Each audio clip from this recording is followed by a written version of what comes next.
So this video is to serve as a bit of an introduction to the electronic bulk order system for Data SA. We're going to start by going to an internet browser, and in a new tab you can type in data.sa.edu.au and push enter, and then we can just go into the site. And if you go to down here, bulk ordering, and then there's this link. Now the video that I'm currently recording will probably be on this page, and this link is going to be where you can actually click and it will download the Excel file. So imagine I've done that, and that will be down on I've downloaded it to my desktop for now, and you can open that up.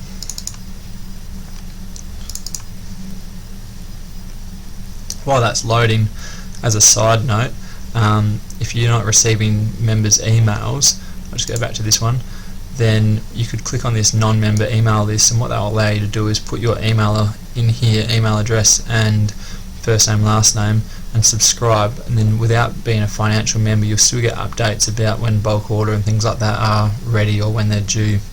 So I can just minimize that for now.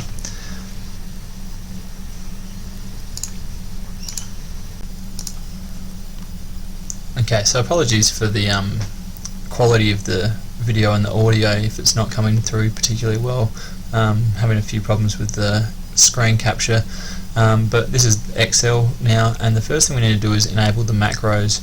You might not get this same ribbon come up, it might have an options menu, or it might come up as a dialog box. I'm not sure what version of Excel does different things, but for me it says enable content up here. It's really important that the macros are enabled for this to actually work. So once they are enabled, it will take you through to the introduction screen and tell you how many days until the bulk order is going to expire.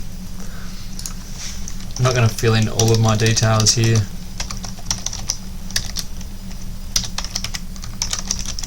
but you get the idea. You keep on filling those different fields out and put a contact phone in perhaps, and you can set the directory, but I've got that directory set and it sits here. Then I can click I agree. These instructions you can read in your own time, but I'm going to go through most of that in this video, so I can say I've read all instructions and ready to begin. Now what we need to be doing is going to individual suppliers by clicking on the hyperlinks. I'd probably avoid using these tabs down the bottom. You can use them, but I think the hyperlinks will work better for you. So let's start by going to maybe the CO2 dragsters, and we'll get two sets of dragster wheels and two cylinders, and then I've got to select shipping and handling, okay, and that's on the bottom of each of the pages, so I can choose just one lot of that shipping and handling to add the $5.90. Now I've got a total here. School details have been brought forward from the first page, and then if I do need to put any career details in, I can do that. And then I can go back, and perhaps I'll go to the tools for schools, and this is a much larger file, so I'll go down the bottom here, and I might have one flat file, and right down the bottom you'll see that there's a few options for the shipping for this one and handling. So it's saying if it is under $400 excluding GST, then it's a $20 charge. So you can see here it's under $400, so I'm going to have to choose option A by putting a 1 in that box, and I can click back. Now I can see I've got 5 items there and 6 items here, so I'm probably ready to generate the PDF. So to generate the PDF, after I've checked out that I've got the correct amount of items and a total here, and you can see the submitted column is blank at the moment, I can go to generate PDF. If I ever want to go back to the instructions, obviously I can use that, but generate PDF, and it says a PDF will be generated, and so I can say yes to that, and depending on the computer speed it might take up to 30 seconds to generate that, so I'll click OK. Now because I'm recording my screen at the same time, it takes a touch longer. Okay, and in here you can see that I've got the instructions on the first page and Lyle's information down here, so the hard copy needs to be submitted to Lyle, as well as we're going to have a look at an email as well. So if I go to the next page, I've got a summary. It'd be worthwhile including that in the package to Lyle, and then each of the suppliers that I ordered from. So I've got the CO2 dragsters there, and you can see that only the lines that I have selected something on have actually shown up in this. Everything else has been taken away, and that's more important for the bigger items like tools for schools or bigger suppliers.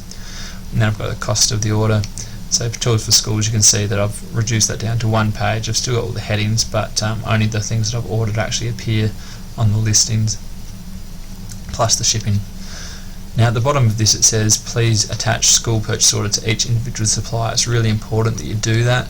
So if you print this out, this document, then you can attach your school purchase order to that document and put that in the envelope to send to Lyle.